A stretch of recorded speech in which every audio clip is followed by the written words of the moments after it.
Hello friends and welcome to my channel. It is already day 9 of Spellbinder's Crafty Advent Calendar for 2024. And what's the crafty surprise? A beautiful and generous bag of sunshiny yellow confetti. And I thought the best way to showcase it would be to create a shaker. And yes, there's the third bee that I made from day 6. And speaking of day 6, I've also incorporated that same floral die that was used in that card to cut my shaker opening with. This huge bloom from Colorful Expression Blooms die set is just a great size for a shaker. I'm starting off with cream color cardstock that is 4 inches by 5¼ inches.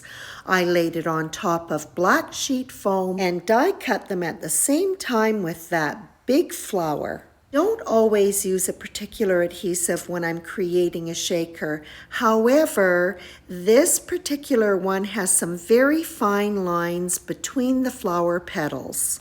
And I do not want the adhesive smearing onto the acetate.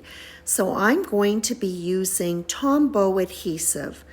Tombow, when left to dry, is tacky and repositionable. So this is the perfect glue for this application. I've applied it to both the front of the black foam and to the back of the cream colored cardstock panel. And then they're set aside to dry, which takes about 10 minutes. The black flower center will also be sitting on the acetate, so I'm putting Tombow adhesive on the back of that as well. The adhesive is dry on both the panel and the foam, and I'll go ahead and align them one on top of the other. I really like the flexibility of this adhesive, particularly in this application. I love that I'm able to lift up those little thin die cuts, align them with the cardstock one, and have absolutely no glue residue left on the acetate. Next, I'll go around the edges of the panel using my large shears at an angle, trimming off the excess foam. The yellow confetti is added to the back of the shaker window. As the confetti is being put in place, I'm adding it to each petal. Not that it's going to stay there, but I want to make sure that I have enough confetti in there and that it will be evenly distributed when shaken. So now that I'm not going to be anywhere near that acetate, I'm going to go back to my regular adhesive, making sure that I get good coverage around the flower as I apply it on the black foam. When adhering the panel to the back of the shaker, I like to work in a corner, and the MISTI is a good tool for doing that.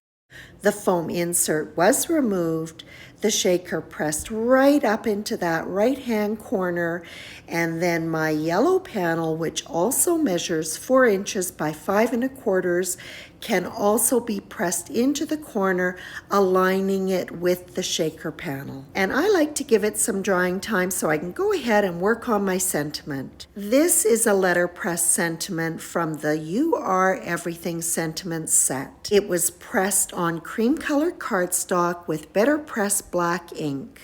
The coordinating die was used to cut the sentiment and foam, and it was stacked. My shaker is dry, and I'll go ahead and adhere it to an A2 sized black card base.